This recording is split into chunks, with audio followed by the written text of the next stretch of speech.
Majdanek is located in eastern Poland on the outskirts of the city of Lublin. It's about a 1.5 hour drive to the Ukraine border. It's about a 2 hour drive from Warsaw and about a 3.5 hour drive from Krakow.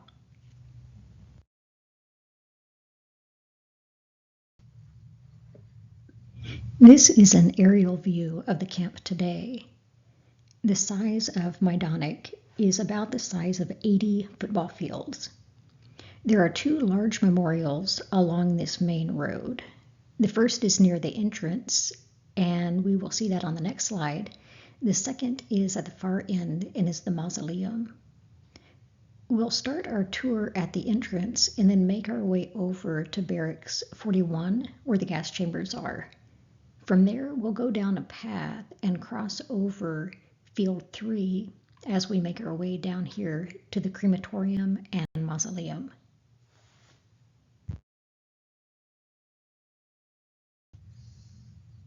The Monument to Struggle and Martyrdom was unveiled in 1969.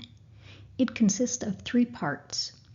The first part is the Monument Gate, which is this large structure as you enter the camp. The second part is the mausoleum, which you can see in the distance. And the third part is the Road of Homage and Remembrance, which is a road that connects the 2 structures.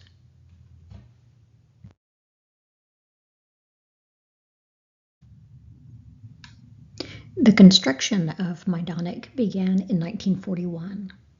It originally started off as a POW camp for Soviet prisoners, but by 1943 it primarily consisted of Jewish prisoners.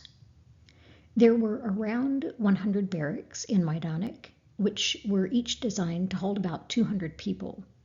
But at the camp's peak capacity in 1943, there were up to 500 people per barrack. It is estimated that the death count was between 80,000 and 110,000 in the 3 years Majdanek was in operation.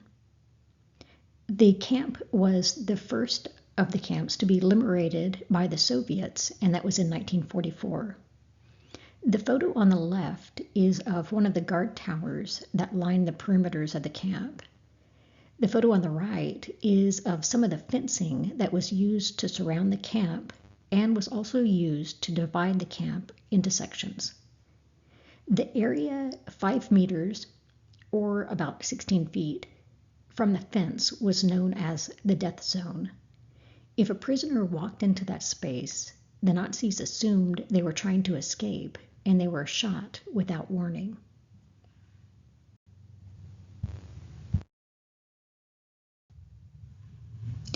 Upon entering the camp, we'll head to the right, over to this parking lot, and then into the prisoners' camp.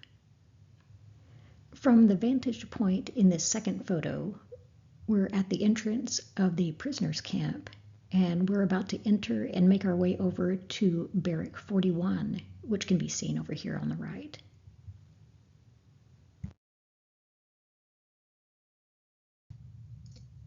This is outside of Barrack 41, which functioned as the men's bathhouse and also contains the gas chambers.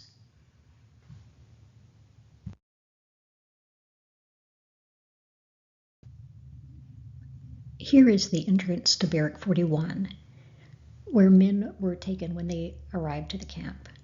The sign reads bath and disinfection. As they entered, there would be a changing room where they were stripped of their clothes and all of their hair was cut. They would then enter the showering area.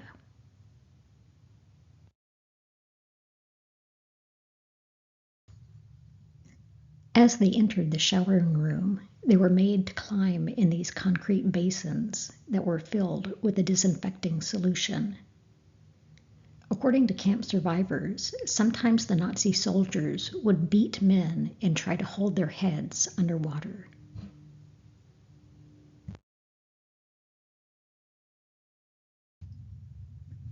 Next, the men would enter the large shower area, where they were often doused with scalding hot water, followed by freezing cold water.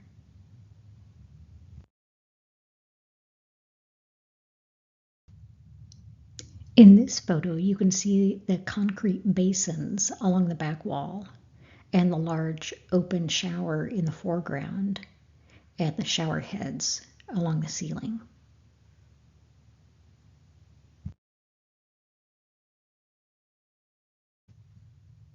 This sign is posted in the room to the right and reads, "The dressing room.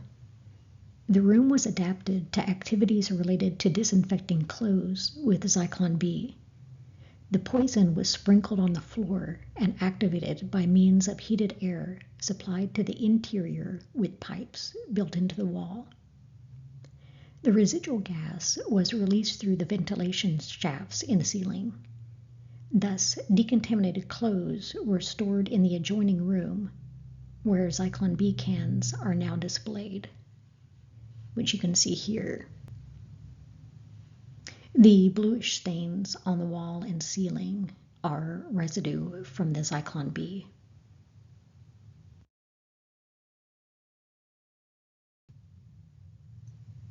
Here's a close-up photo of one of those walls showing the bluish colored stains from the Zyklon B.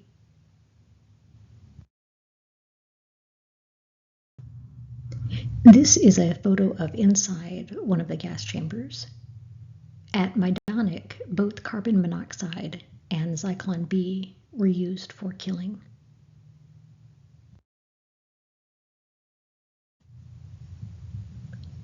This is a photo of inside one of the other gas chambers at Majdanek, in which you can see some of the Zyklon B staining.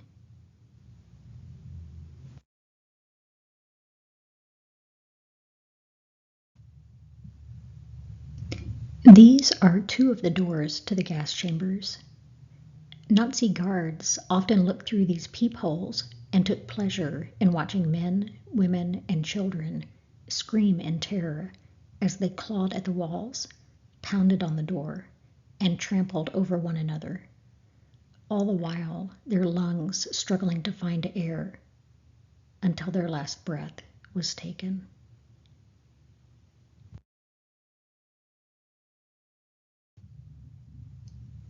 Barrack 42 is the women's bathhouse that was next door to the men's.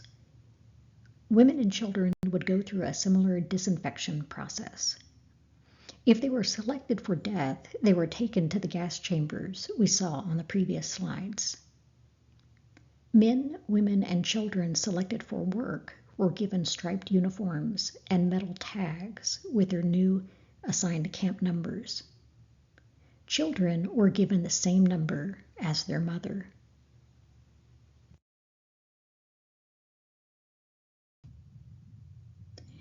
So we've started at the entrance where that large monument gate was located and traveled down this road to barracks 41 and 42, where we saw the men's and women's bathhouses and gas chambers. We've now arrived to this location marked with a yellow star. Along this path are barracks containing exhibits that we'll take a look at. The photo to the right is the viewpoint from where the yellow star is marked.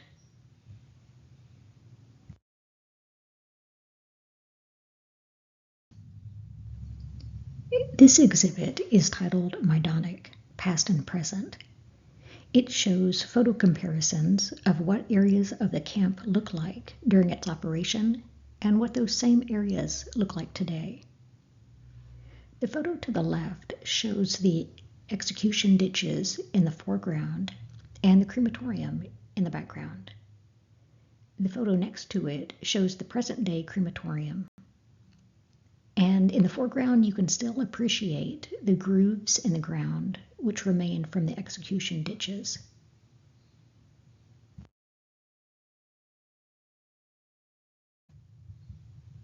On top, we have the bunker containing the gas chambers as they appeared in the 1940s. The canopy above the bunker was later dismantled, and the bunker was enclosed with wooden walls and connected to the men's bathhouse as it appears today. In the middle, we have a view of Field 3 with barracks in the background and the Three Eagles column in the foreground. We'll talk more about this monument in upcoming slides. On the bottom, we have a view of the Field 3 guardhouse from the 1940s and then today.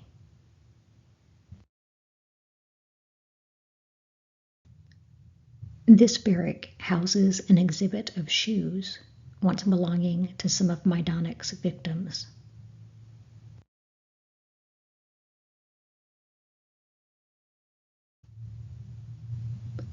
The photo to the right is a section of original road that is now protected by a glass cover. The plaque on the left reads, "Fragment of the Camp Road. In the Majdanek concentration camp, over 4 kilometers of road were built by prisoners. Vandalized by German occupiers, tombstones from Jewish cemeteries in Lublin were used to construct the roads, which were additionally surfaced with bricks and rubble from houses demolished in the Lublin ghetto."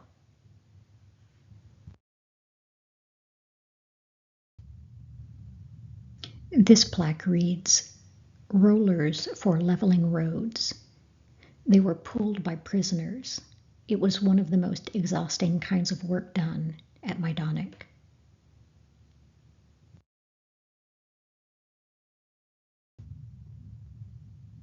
We are now located at this red dot and are about to enter Field 3.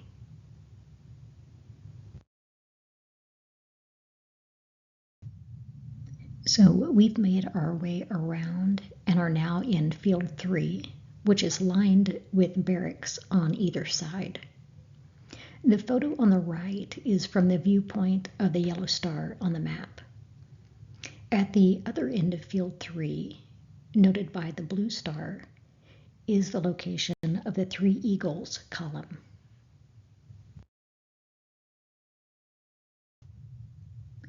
In some of the barracks in Field 3, you can see examples of the three-tiered bunks. Oftentimes, due to overcrowding, 2 or 3 people would have to share one bunk. You can imagine how quickly disease and illness spread in such conditions. After all, prisoners were not allowed to have toiletries such as combs, toothbrushes, or toilet paper. They also had limited access to water, so rarely could they wash their hands, bathe, or clean their clothes. The Nazis enjoyed dehumanizing the prisoners by, among other things, making them live in such filthy conditions.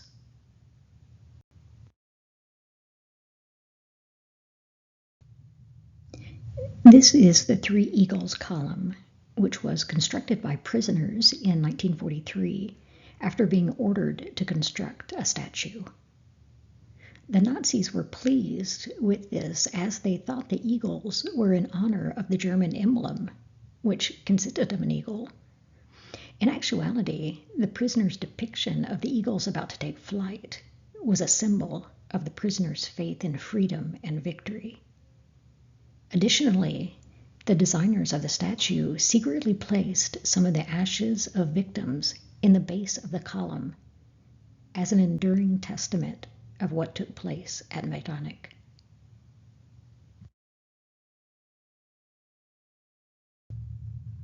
After exiting Field 3, we'll head down the road of homage and remembrance towards the crematorium, marked by the yellow star, the mausoleum, marked by the blue star, and the execution ditches, marked by the purple star.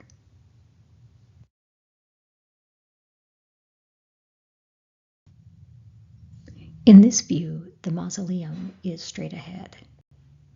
To the right, you can see the chimney from the crematorium, which is where we'll go next.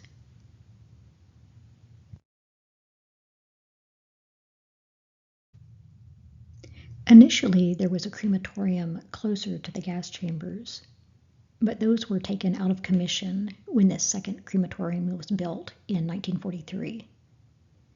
The crematorium consisted of 5 furnaces, which you can see here.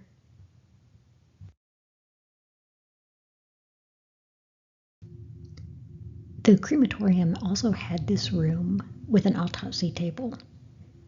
Prior to being put in furnaces, corpses could be examined here for valuables, such as removing teeth that had gold or silver fillings.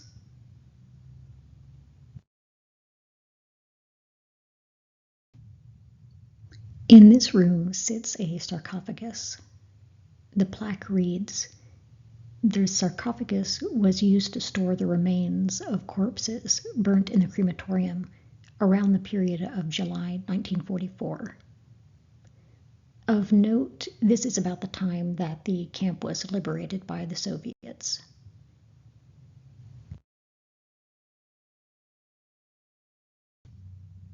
In this adjoining room, the sign reads, "The hall where the corpses were stored was also used as a place for executions. From the autumn of 1943 to the moment when the camp stopped functioning, death penalties were carried out here. The victims were camp prisoners, inmates of Lublin Castle, and civilians sentenced to death by the German police, especially those working for the Polish resistance movement."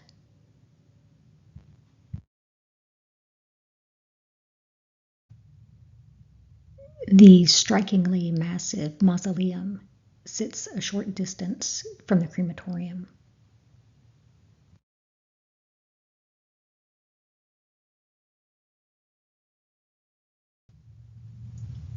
At the entrance is a quote from the poem Requiem, which reads, "Let our fate be a warning to you."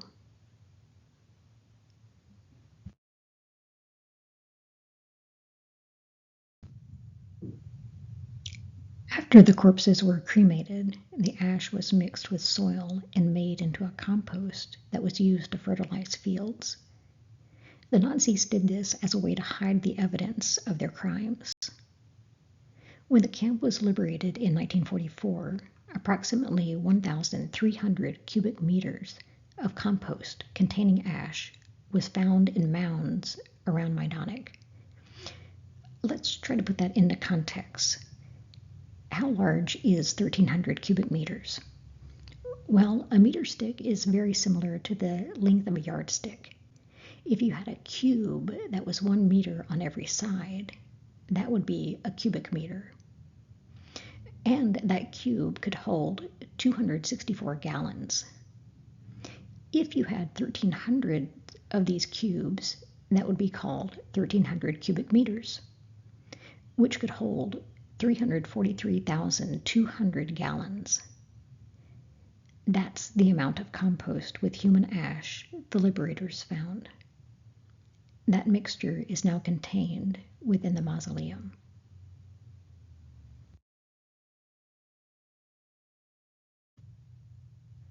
According to the official Majdanek Memorial webpage, every few years the mound is covered in something called water glass, which solidifies and acts as a protective layer, preserving the integrity of the mound.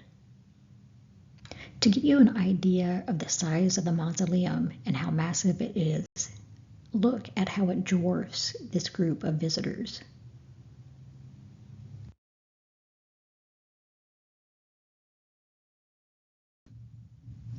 Flowers and a lit candle act as a display of remembrance of the thousands of lives lost here.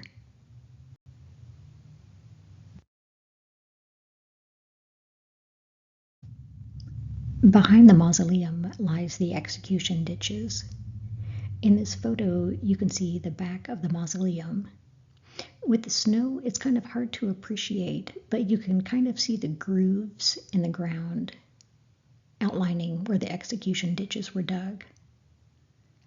In response to some of the uprisings at other camps and ghettos, Heinrich Himmler, the leader of the SS and Hitler's right-hand man, ordered that all the Jews in the Lublin region be rounded up and murdered. This plan was given the name Aktion Erntefest, which means Operation Harvest Festival, and was carried out on November 3rd, 1943. On that day, approximately 43,000 Jews were murdered. Of those, approximately 18,000 were at Majdanek, while the remaining were at several surrounding forced labor camps. Operation Harvest Festival on November 3, 1943, was the largest massacre of Jews by the Nazis during the entire Holocaust.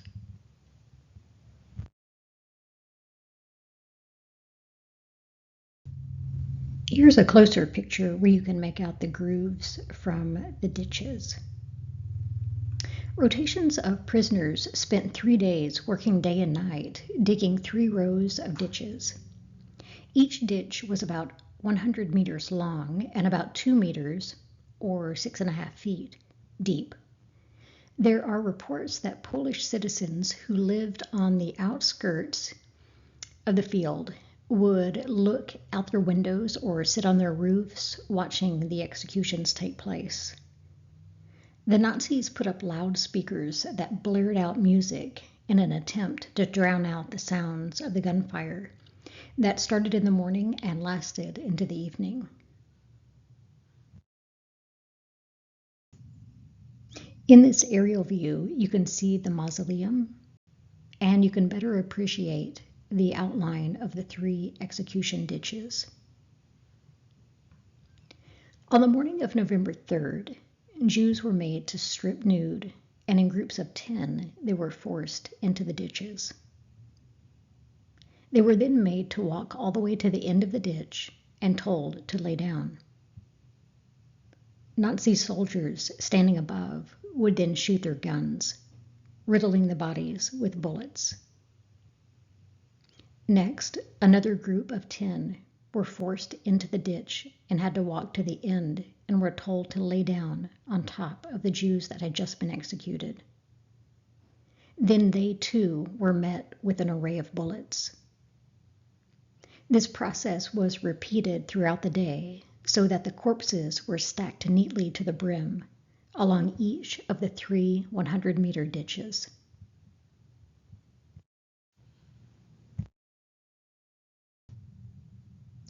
Of all the pictures I took at Majdanek, I find this one to be the most striking.